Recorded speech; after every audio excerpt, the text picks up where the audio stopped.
Inshallah. Pretty. Thank you. Assalamu alaikum wa rahmatullahi wa barakatuh. Thank you everyone for coming today. Inshallah, I'll start with a short dua and then I'll move on to the reading.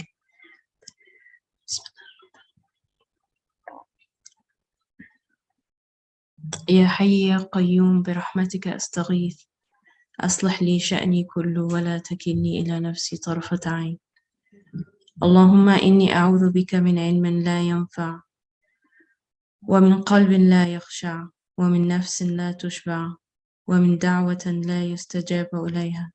لا يستجاب لها اللهم انفعني بما علمتني وعلمني ما ينفعني اللهم إني أسألك فهم النبيين وحفظ المرسلين المقربين لا إله إلا أنت سبحانك إني كنت من الظالمين اللهم صل وسلم على محمد بسم الله الرحمن الرحيم. Today we will be discussing a new word. It's very relevant to the last word, but from a very different angle. Last time the word was about how can I see, understand, appreciate, and use my humanness.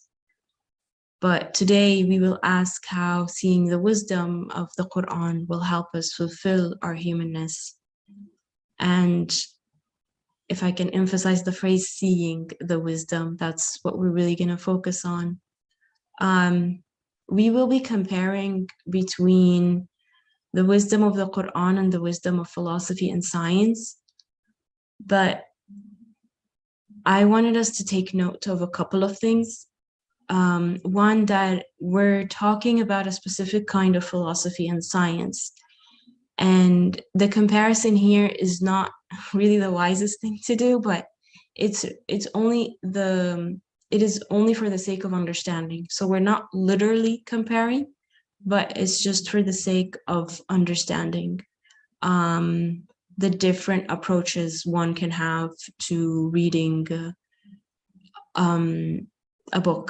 So there's a philosophical approach, there's a scientific approach, and eventually I'll call it a prophetic approach. I'm not sure about that, but for now that's what I will be calling it. So I'll ask you to not give too much attention to whether these things can or cannot be compared. Instead, just use the comparison as a way to learn, just as a way to understand. It's like an educational tool. So before we dive into this, I was wondering if any of you would like to open this discussion by talking about how, if you've ever studied philosophy or read philosophy, and how was it useful in your personal life, or maybe what attracted you to philosophy to study?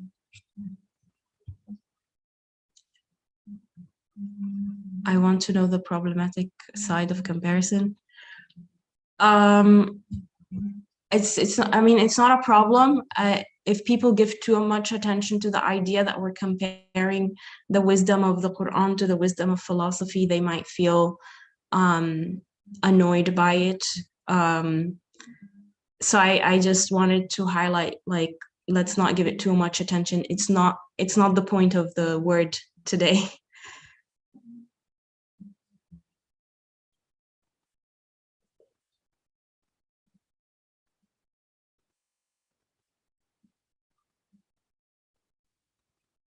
Yes, exactly. Comparison stories are all over the words. So, but I always feel that the comparison is used just to simplify abstract things or to simplify topics. Go ahead, Brother Ali. Your question reminded me, rather than, for example, having a degree in philosophy, graduating from the discipline of philosophical studies, they have many branches, of course. I would say what philosophical approach represents as opposed to prophetic approach. Prophetic approach really depends on revelation. And by definition of it's claimed that God is speaking to a person. This person has no personal idea belonging to him from his own reasoning, from his own knowledge, or from his own life experience. God inspires, God instructs, and he represents, if you like, God's viewpoint or the point of view. It means how God explains the things, explains the life, explains the purpose of existence, etc., as the creator of the universe. This is symbolized in the language of Nursi's writings, prophetic approach, the path of the prophets. Actually, revelation, actually God's guidance. But it's in an allegorical way. He always speaks with language, symbolic languages. Here also he is going to do a comparison, saying that there was a Quran and ask two people to study and write about their ideas on this Quran. One of them took one approach, the other one took another approach. It may be very early to say this, but let our minds get ready. What we are doing actually, what the author is saying, the Quran, which is written with jewels, different kinds of precious stones and jewels, every stone represents something, means the universe. Every creature, every being in the universe is a precious stone and has different meaning, representing the creator's qualities from different perspectives. And prophetic approach and philosophical approach, a materialistic approach to the universe is presented here, represented by an European scholar. And the other one is a Muslim believer's scholar. How do they approach the creation? That is why I think you ask this question, have you ever studied philosophy? It means, for example, I don't have a degree in philosophy, but I studied political science at the same time. And during my studies, we had quite many classes about different philosophical theories. So I am familiar a little bit, but I was aware that that was the how do you say, negative side of me. I was aware that they took for granted the universe is not created. For whatever the reason, they take this, most of the philosophers, especially unbelieving philosophers, materialist philosophers, or either deist or atheist philosophers. Majority of the famous philosophers are on this side. Otherwise, if they believed in God and accordingly analyzed the creation, they are called theologians, either Christian theologians or Jewish theologians, Muslim theologians. When it comes to Muslim theologians, most of the time, the language used, either the scholars of Kalam or Muslim philosophers. But a general umbrella term is theologians. Okay, that is why we have to be careful, and it is a very appropriate question to get our minds ready what we are going to do, inshallah, in this wonderful comparison makes the case very clear, black and white. Inshallah, we will benefit from it. Thank you. Inshallah. Thank you.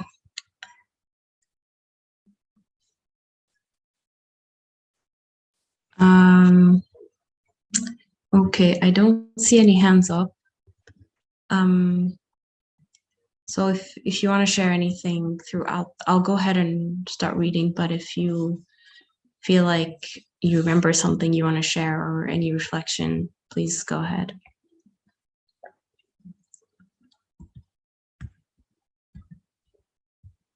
Alrighty, so the 12th word. This word consists of a brief comparison between the sacred wisdom of the all-wise Quran and the wisdom of philosophy and science, and a concise summary of the instruction and training which Quranic wisdom gives to man in his personal life and social life, and an indication of the Quran's superiority to the other divine words and to all speech. There are 4 principles in this word. So I feel like the word is really gonna answer the question of how is the Quran wise? Or maybe perhaps what is unique about the Quran's wisdom? And it starts with this verse. The word starts with this verse: in the name of God, the merciful, the compassionate, and he who has been given wisdom has been given great good. I mean, just reading this verse, I already have plenty of questions of like, what is wisdom and how is it received? And the fact that it's given, not acquired, that's interesting. And why is it in the same line as, or why is it given the same value as good? Of course, the word wisdom, and when we think of wisdom, we think of something good, but I mean, there must be a specific reason or a deeper reason for why is wisdom considered good? And in what context good? What kind of good? Like material good, spiritual good? So I hope the word, this word answers all these questions.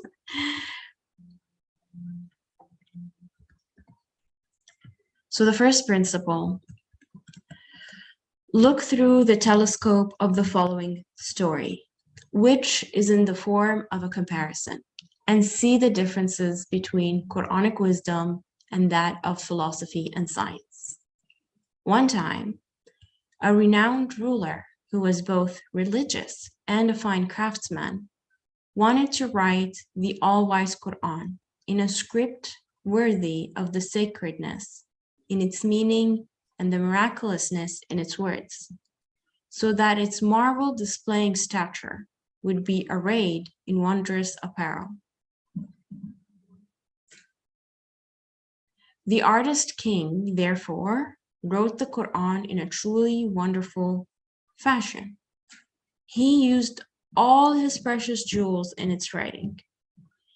In order to indicate the great variety of its truths, he wrote some of its embodied letters in diamonds and emeralds, and some in rubies and agates, and other sorts in brilliants and coral, while others he inscribed with silver and gold. He adorned and decorated it in such a way that everyone, those who knew how to read and those who did not, were full of admiration and astonishment when they beheld it, especially in the view of the people of truth, since the outer beauty was an indication of the brilliant beauty and striking adornment in its meaning. It became a truly precious antique. So here we have a wonderful book, a wonderfully looking book, and it's only wonderful because it's reflecting the meanings of the words, like how it says here, to indicate the great variety of its truths, he wrote some of its embodied letters in diamonds and emeralds. So if you're holding the book, you can either focus on the diamonds and emeralds or ask, why are there diamonds and emeralds? So we have this marvelous, beautifully looking book. And then I only underlined the last sentence because I don't know why it kind of bothered me. The last phrase bothered me. It became a truly precious antique. I'm not sure if it was meant in a way that, okay, it's a beautiful book. Because when I think of an antique, it's something you have in the house that you don't really use, but you know how much precious it is.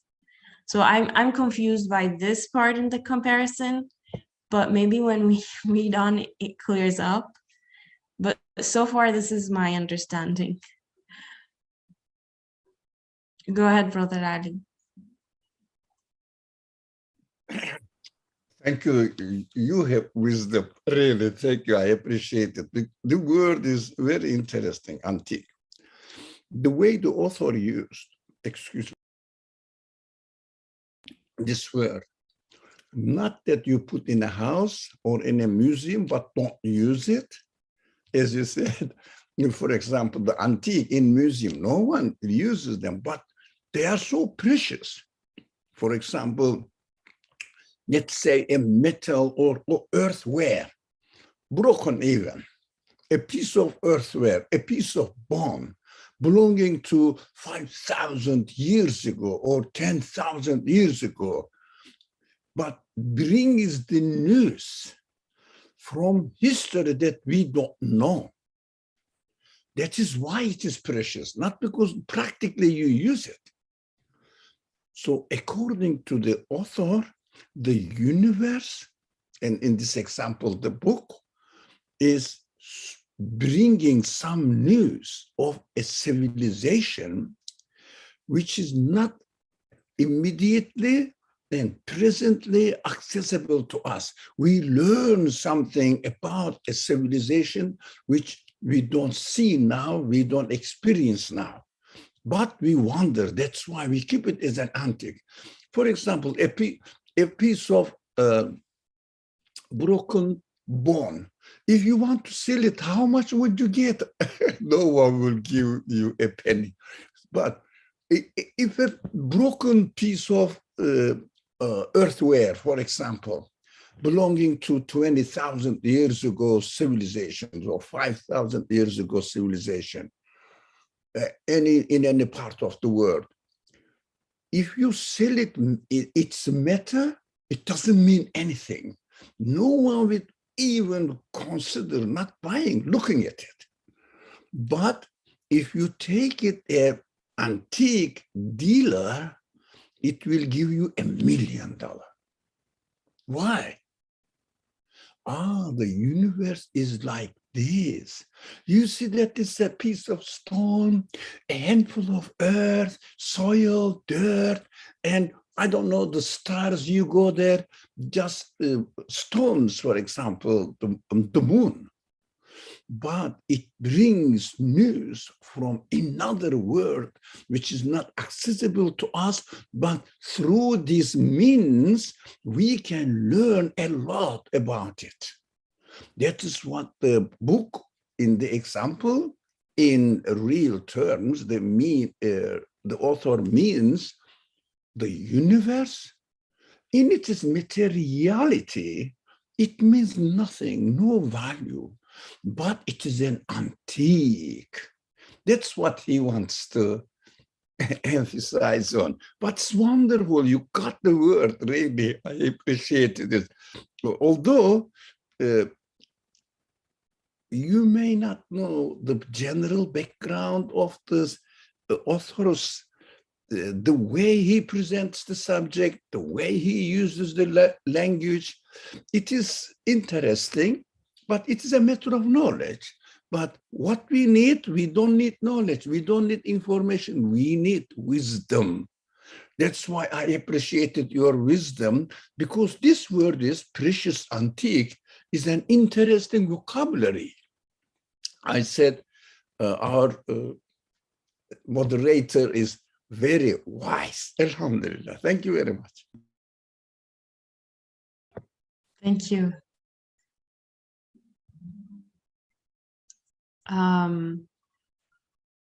We have a message on the chat box. It says, it sort of reminds me of the people, of the way people respond to the dead sea scrolls, something considered to be of great historical sacred value. Okay, thank you. Thank you for the example.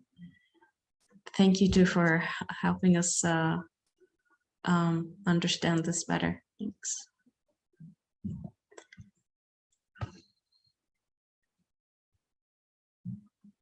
Oh, it was world-changing news when it was discovered.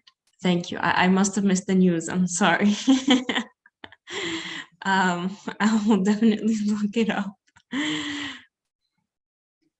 All right.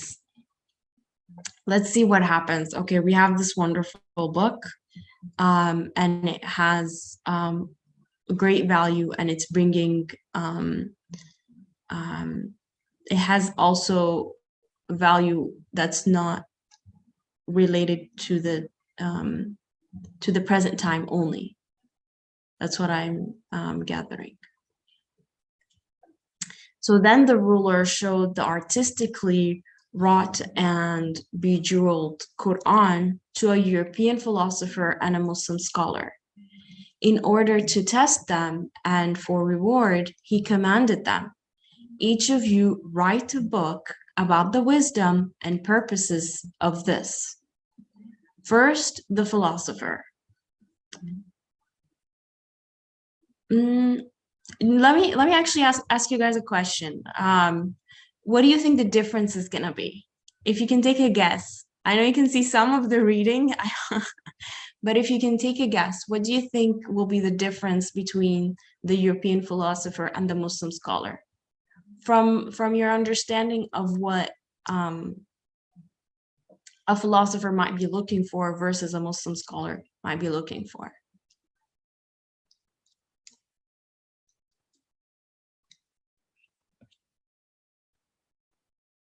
Please, anyone? Any guesses?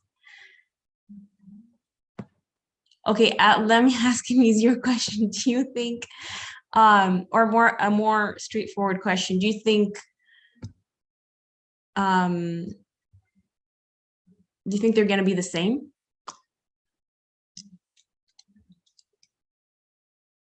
You can just type in yes, no. Oh, I see a note in the chat. Depends, right? Oh. It depends. If we're giving the Muslim scholar the best possible opinion, then yes, definitely, it would be different. But we talk about a lot in this class, just saying that you're Muslim doesn't mean that you're actually using like your ability to reason and perceive to the full extent. But let's, in this case, if we are assuming that some scholar is using his abilities or her abilities, then you know, the worldview is already is there. The book is being the magnificent scroll is being handed to two different people that view the world entirely differently. Like Dr. Ali said in the beginning, each takes certain things for granted. Whether, for example, something is must be created, or it's not relevant if it's created or not. And also certain like faculties of using reason to verify the truths in their own lives, versus one who will like simply take it I don't know, is strange foreign science, and place their own biases upon it, upon their interpretation.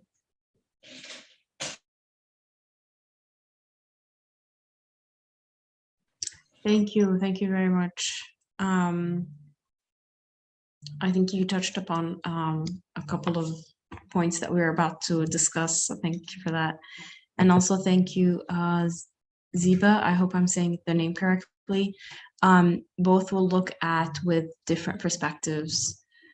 Exactly, yes. And let's see how that's gonna happen. So first, the philosopher, then the scholar composed the book about it. However, the philosopher's book discussed only the decorations of the letters and the relationships and conditions and the properties of the jewels and described them. Remember, the book was full of diamonds and emeralds and silver and gold. So the philosopher focused on these things and described them in his book. It did not touch on their meaning at all, for the European had no knowledge of the Arabic script. And again, this is an example that the European has no knowledge of the Arabic script. It's not to be taken literally. He did not even know that the embellished Quran was a book, a written piece, expressing a meaning. Oh, sorry. Go ahead, brother. I'm sorry, I shouldn't interrupt your reading, but this not knowing the Arabic script doesn't mean here that because he doesn't understand the language, that's why he doesn't look into the meaning. It doesn't mean that here. Doesn't know the Arabic script means that he doesn't accept from the very beginning that it is not a human language. So he doesn't understand that God is speaking. What do you mean? God? What is God? What are you talking about?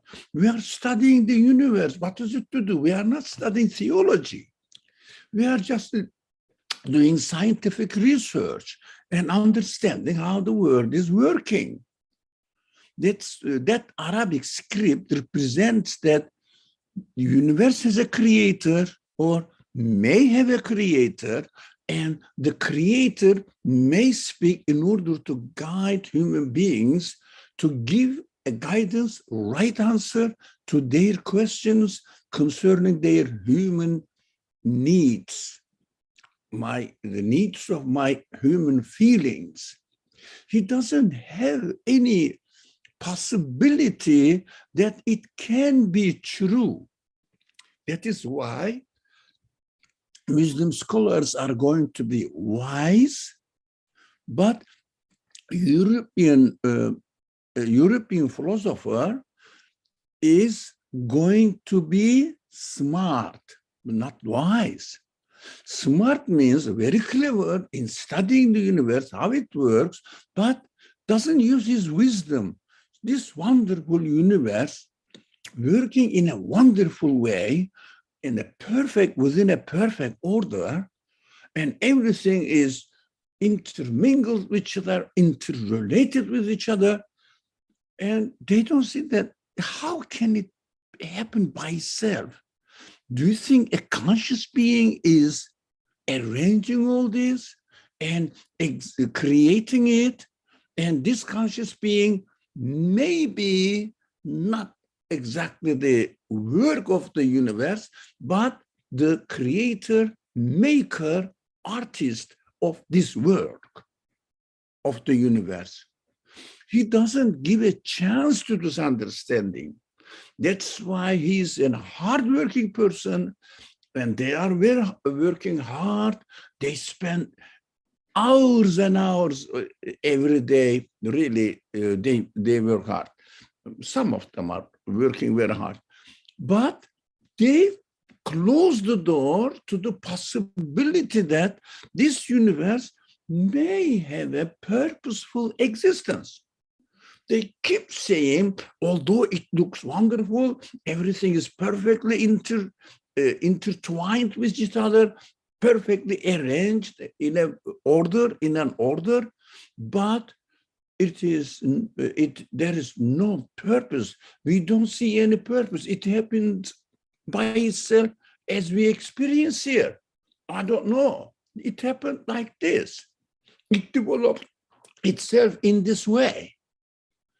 That is why they don't know Arabic. They didn't know how to read Arabic script. Means no divine guidance that they have this idea. They are hardworking. They have great information. They are smart people, but not wise. Because the beginning, the chapter is going to explain, make a commentary on the words, the beginning, the words, at the very beginning, you read it. Whoever is given wisdom, that is a great value for this person. So look for the wisdom. It means questioning the subject, whatever you are studying, not taking for granted anything at all. That is wisdom. Questioning the reason of existence of whatever we are studying or whatever we are doing in this world. Thank you.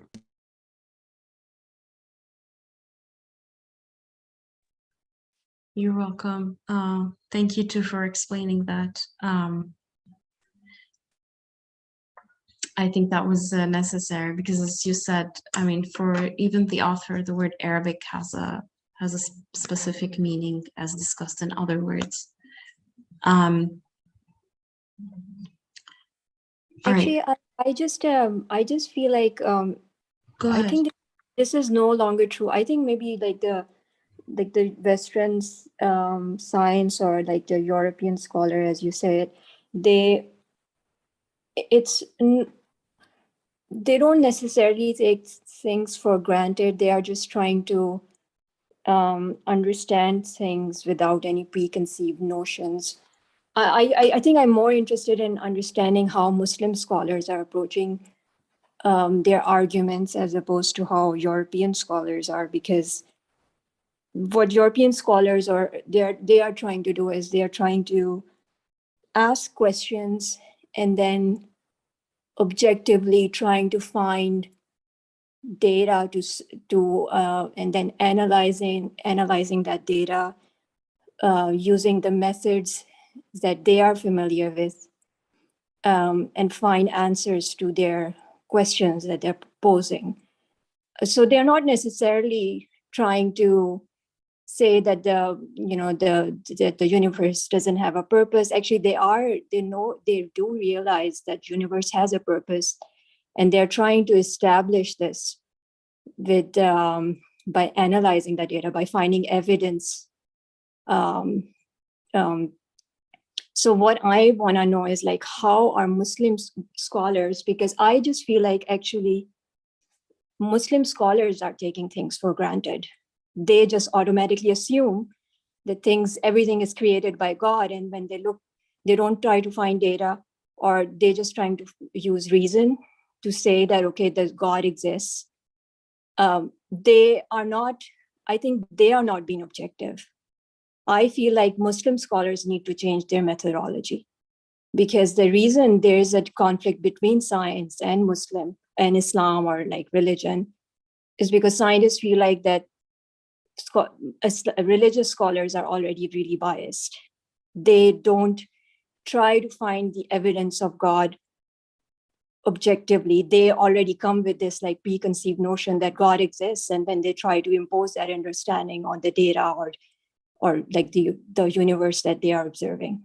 So that's what I think. Yes, I agree definitely with Binish on what's happening in the world today. I mean, we could just see so many examples of that. I think the author here is writing about a time when maybe more Muslim scholars were not taking things for granted and were using a methodology in which they were trying to verify that, this is the language of their creator and that this is bringing them wisdom in their lives.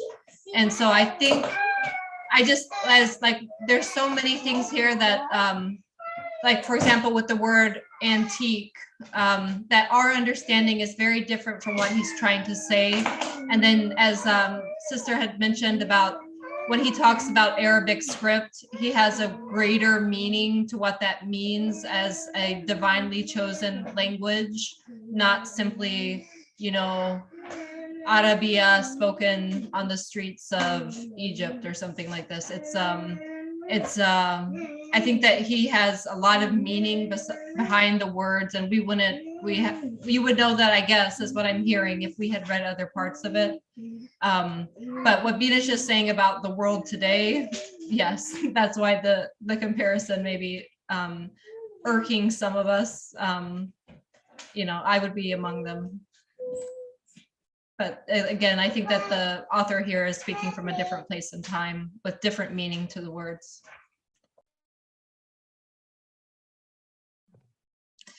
Thank you. Thank you for bringing these points up. From my understanding, the author is making it very clear, wants to make it very clear to the reader. Because in another book he wrote, he was explaining how the scientific approach and the philosophical approach was starting to be used to understand the Quran. And this is where the Muslim community was falling short, or this is how the Muslim scholars were falling short, that they're using approaches that are not applicable to the Quranic reading. And I feel this is why he's trying to be very like black and white.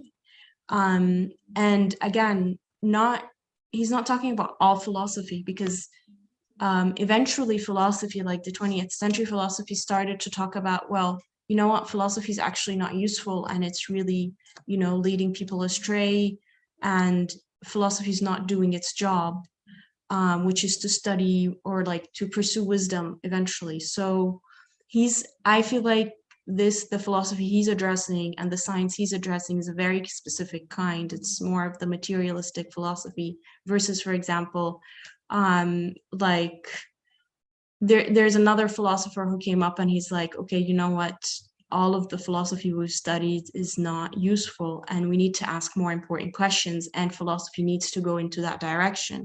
So within the philosophy community, there is also some arguments about the same thing the author is concerned about.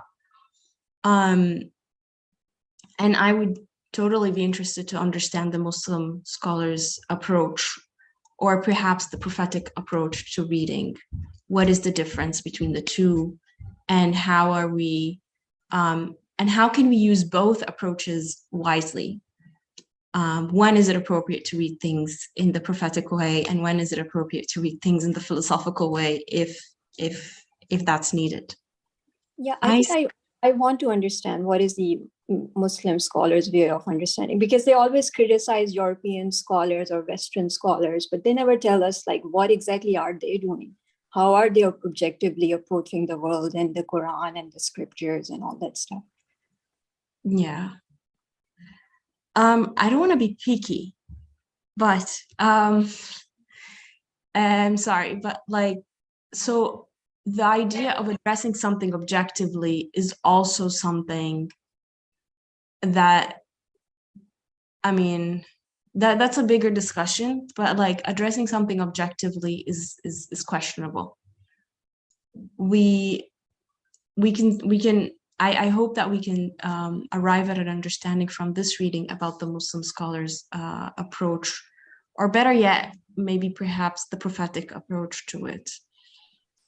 What is the Quranic approach? I mean, I think Binish is getting towards the most important question, which is, what is the Quranic methodology that defines a Muslim scholar? What is it that makes a Muslim scholar? What is it that, like, if that word is really true, Muslim scholar, what does that mean?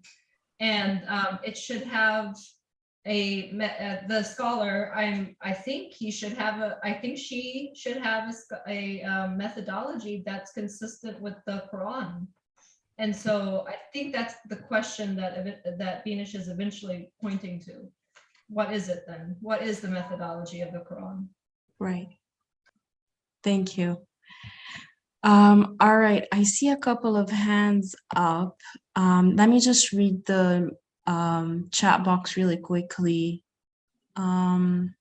Yes, the author is writing what it should be, not what is happening in Islamic world as methodology now. Okay, so this is a reaffirmation of what we were just talking about.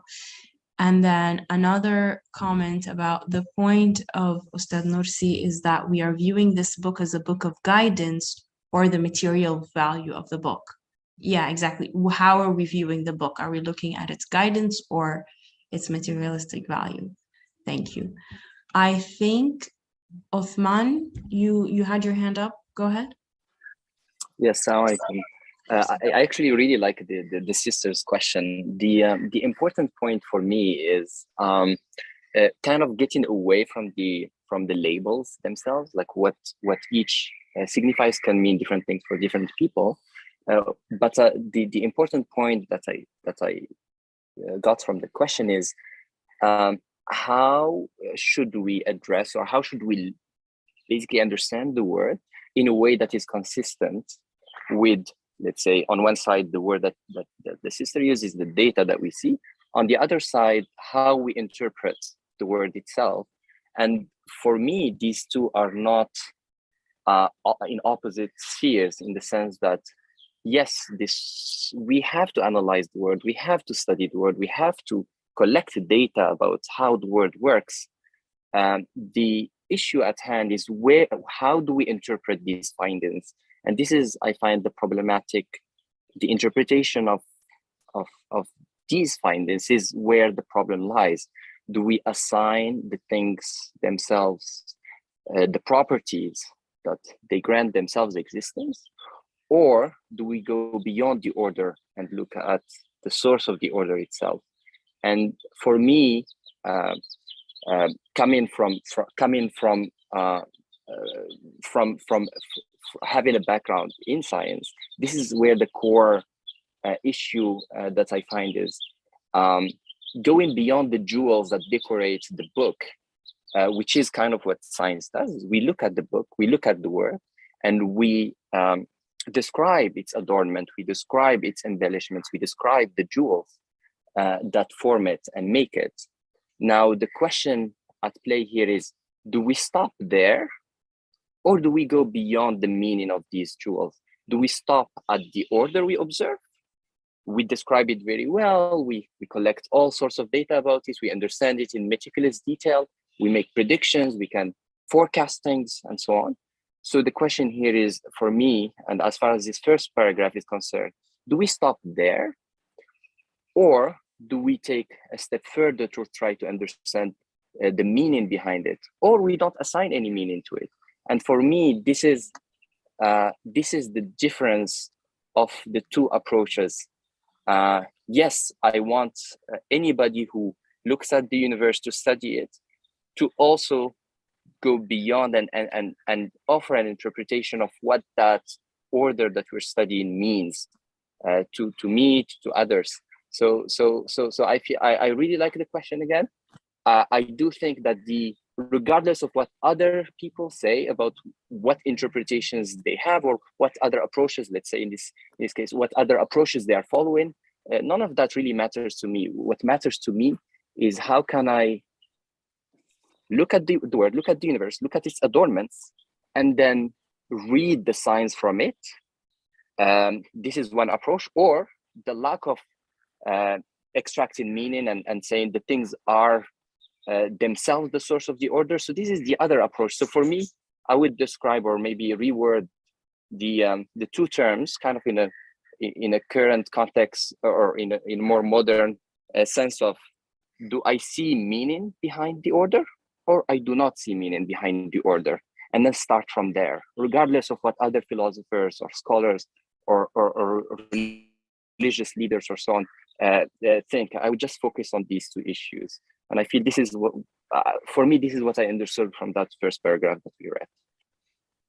I think even just looking beyond that, we just like, the question is like, do we really need to see the meaning? You know, in the scientific world, like maybe most of the scientific fields, they are more like application based. So they are more concerned with understanding the nature of the world, how it works, how the things are organized, and then use this understanding to maybe solve some problems that, you know, make human condition better, you know,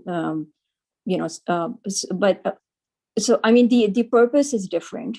If we start using science again to, I mean, it doesn't mean it cannot be done, and that's what like religious scholars end up doing, to like find the meaning behind it. Then we are actually just talking about a completely different field, having a completely different purpose. I think the main question is, is it okay to use this understanding to solve problem? And then, you know, we can derive understanding, or, you know, we can find God in doing anything that we are doing.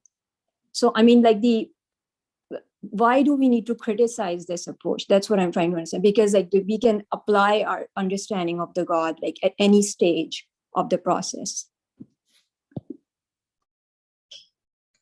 So your question is why should we criticize only looking at the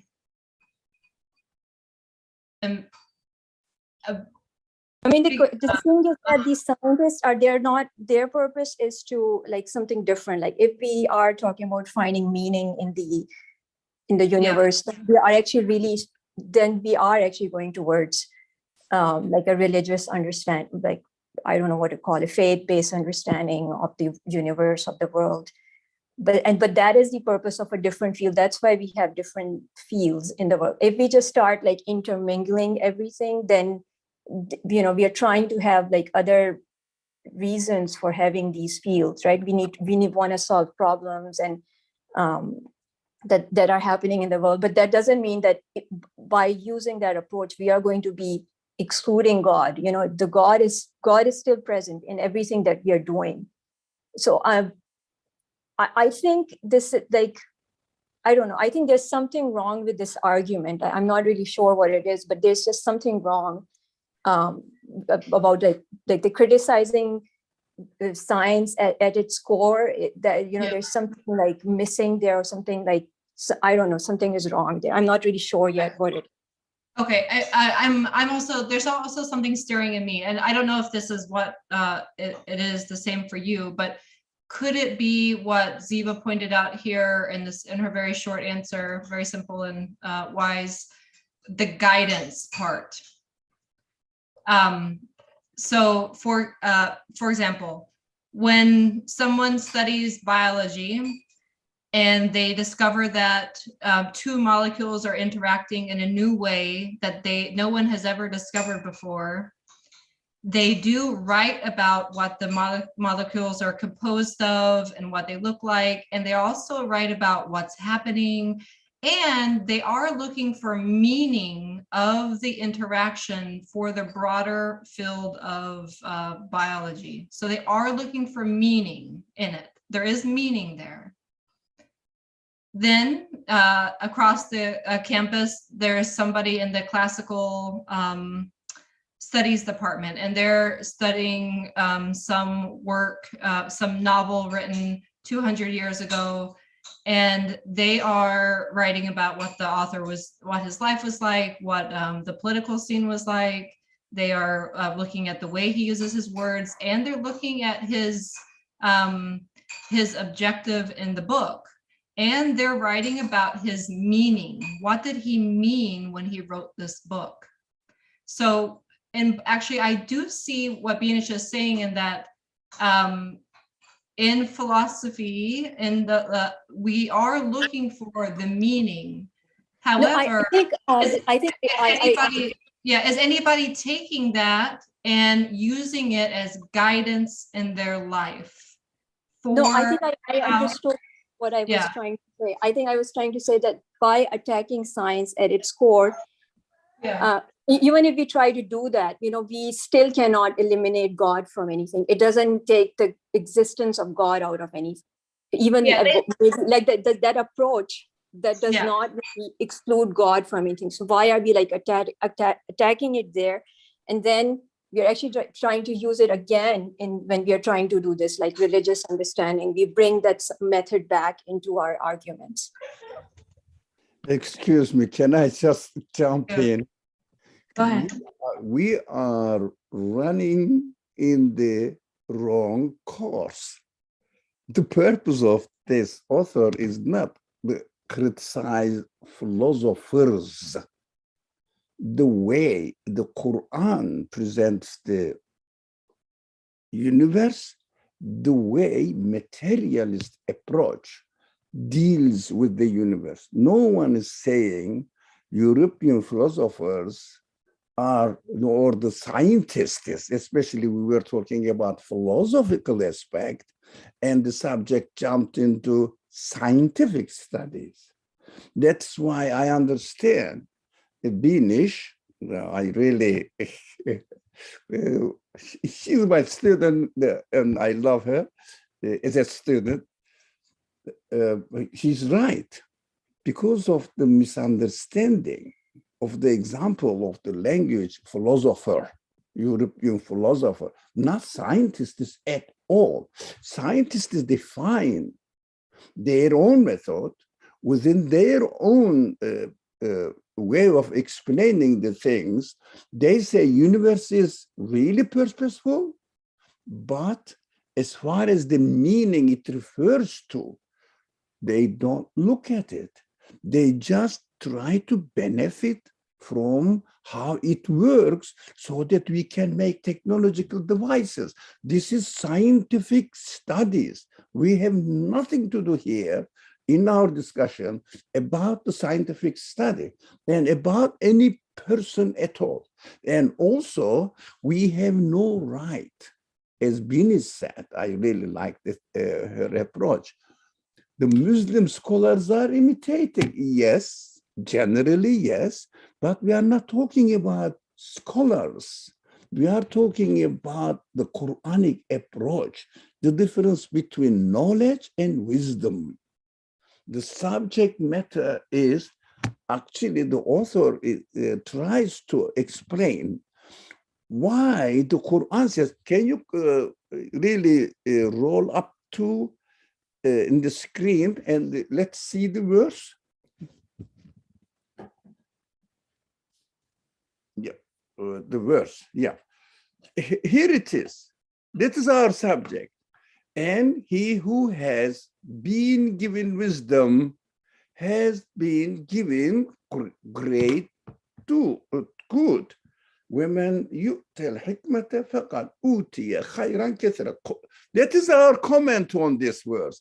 What is the comment? Wisdom. What is wisdom? What is wisdom? Not ilm, not scientific studies, not research, nothing to do with us.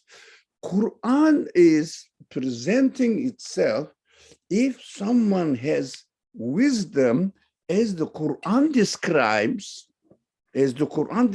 what wisdom is, then that is a fortunate person. Great good he received. That is the purpose of human beings to be in this world. Why? Wisdom always looks into the meaning of any action going on in the world. Even among human beings, there are two human beings, for example, arguing with each other. What is the meaning to be able to argue with each other? What is that? Which kind of creation it is? What do I get out of it? Rather than saying this person is right, this person is wrong. It's not the point of discussion here at all. That's why I said I should just jump into the discussion saying that, yes, because of the different perspectives. For example, Bini says, Muslim scholars are imitating. Yeah, she knows me. I know her too. So I always criticize the Muslim scholars, this taking for granted the belief of God and say that God said this, God is doing this. I said, no, you cannot say. Why? We have to base your evidence and use the evidence. Where can I find the evidence? Of course, Muslim scholars said evidence is the Quran, the Hadith. No, This author says evidence is what it is written or what it is presented to us in the work form. It means the art.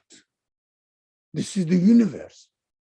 Now we have to look at the universe so that we will understand who can be the artist of this art. Can the matter itself be the artist of the art of the universe? Or is it, if it is not possible, humanly logically consistent, then go back. Do you think there is an artist? Of course, the art and the artist are completely existing at different level of existence. At different level of existence. Art is a piece of stone or a piece of paper or some combination of paints, for example. In a painting example, artist is a human being, conscious being, completely different. You cannot compare. As if we human beings are just a piece of the art. We are just a piece of art, but we are given consciousness, awareness, questioning ability. What is going on in this world? We are, in a nutshell, the author and our subject has nothing to do with scientific studies at all. Interpretation of the world. And we don't discuss about philosophers, certain philosophers, I don't know, Descartes or whoever they are, but we are talking about the method of studying the universe in order to understand the meaning, the message in it, as the Quran does. That is why the author always uses the Quran as a guideline. Prophetic message means Quranic teaching. At the beginning, I presented this. It means prophets do not represent themselves. Prophet represents the one who conveyed the message to this person, and he receives the creator's message, distributes to the people. It's just a human being and represents it because he's educated, trained, prepared instructor of human beings. That is what he is. He doesn't have anything of himself. I'm repeating myself because I just talked about this at the beginning of today's discussion. So I say Binish is 100% right, and Nabe is trying to compete with her. From her perspective, she is also 1% of right. Osman also referred to look at the differences. He's a scientist, by the way, by profession. He studies like crazy. He's a physicist. So he knows what is going on. They study the matter. They don't read the meaning. That is the purpose of this comparison made in this text that we are going to study. They are going to, the approach, one of them is the value of the emerald and the pearls, whatever, diamonds. How are they made? How wonderful they are, etc., etc. Because the book is written with jewelry.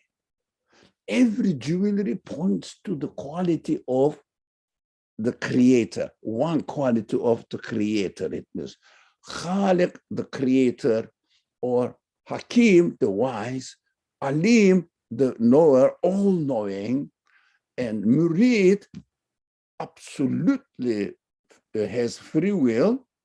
So we understand that the universe must be read in order to understand the qualities of its maker. We don't say God. And I mean, the people know, I mean, that don't say God from the beginning at all. If you come up with evidence and conclude that the universe must have a source of existence, this source of existence is described in the Quran, God. We say, okay, that is his pronoun. And also, we say in these classes, in these discussions, the word God itself is for example, Binish. But the name Binish means nothing. I mean, it may have some meaning, but it doesn't describe what really we call Binish. The person Binish has nothing to do with it. My name, Ali, has nothing to do with my reality. It's a pronoun. It means nothing. If we don't qualify God, to say God, even in Arabic, Allah, it means nothing. We have to understand this. We shouldn't really speak from God's perspective. We should try to understand the work of the universe, try to understand how the universe refers to it, the qualities of its maker, and say, these qualities, that is why we have to speak about the name. For example, by mentioning the profession of a person, John, the engineer, I understand that we are talking about a person who is the engineer. The name John is nothing, but it is the means of communication. Afterwards, you qualify the pronoun, then it becomes something meaningful. It means if you understand the qualities manifested in the universe, say these qualities belong to the creator, originator, source of the universe. This is called God. So now attribute or attach the qualities to the word God, it gains meaning then. That is our subject. That's why we shouldn't really, as if there is a disagreement. No, perspectives are different. And also has nothing to do with the perspective we are talking here. Whether Muslim scholars, some of them were nice, some of them were, no, we are not talking about any person at all. We are not talking about the scientific research at all. Thank you. I just spoke a lot. Thank you very much. Okay. Thank you very much. I think we will continue next week from here. But I do see a couple of comments in the chat box. Existential questions are there bothering us. Why am I here? And who responds to them? Very good questions, which are making more clear to understand text. I appreciate the discussion. Thank you very much. And Annabelle continues to say, wisdom looks into meaning and guidance.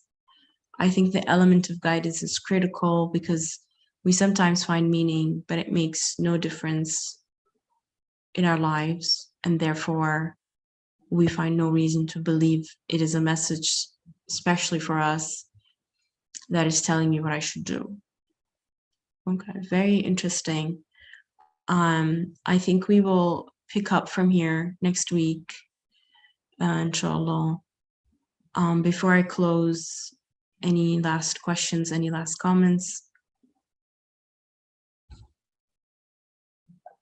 Okay, thank you very much today, and thank you for the discussion and bringing up your concerns.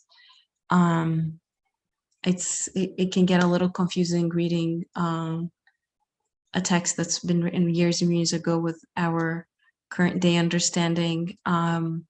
So I appreciate those who are trying to understand and those who are clarifying things for us. So thank you for that. The contributions were wonderful. It Very was a wonderful. time. Everybody was attentive, including myself. Thank you. Thank you. Yes, this is true. All right. اللهم لا علم لنا إلا ما علمتنا إنك أنت العليم الحكيم وآخر دعوانا الحمد لله رب العالمين بسر سورة الفاتحة. Thank you, everyone. Assalamu alaikum. Yes, science is also guidance, definitely. Well, we'll keep talking next week. Thank you very much. What is science, Binish? Studying the universe. It means studying the art. Studying the art. So it used to be, or it is to be used. The purpose of studying the universe, understand primarily what is it all about? Why does it exist? What is the purpose in its existence? As far as not only human exploitation, I'm going to make a machine, an atomic bomb, in good ways or in bad ways, that we can use it this way or another way. No, the purpose, okay, yes, we will use it, but we will at the same time benefit the meaning of it. That is why science is it means studying the universe, the only way to understand the Quran. Unfortunately, now I am speaking about Muslim history and Muslim scholarship, history of Muslim scholarship. They didn't use the universe as a means of understanding and being convinced about the creator. But they say Quran tells about God, universe is matter. They left it. Of course, this was a big crime from the Muslim world after Abbasid period. In Abbasid period, they were going in balance. From one side, theologians were developing their ideas. From another side, some people were studying the science. That is why that period, the Muslim world was the pioneers of scientific studies, as well as theological studies. Afterwards, everything collapsed. After 1100, it means 12th century, Muslim world started really imitating itself and imitating the Quran. But it needs a great explanation, long explanation. Inshallah, we may have time and talk about it. Thank you. Thank you. Assalamu alaikum.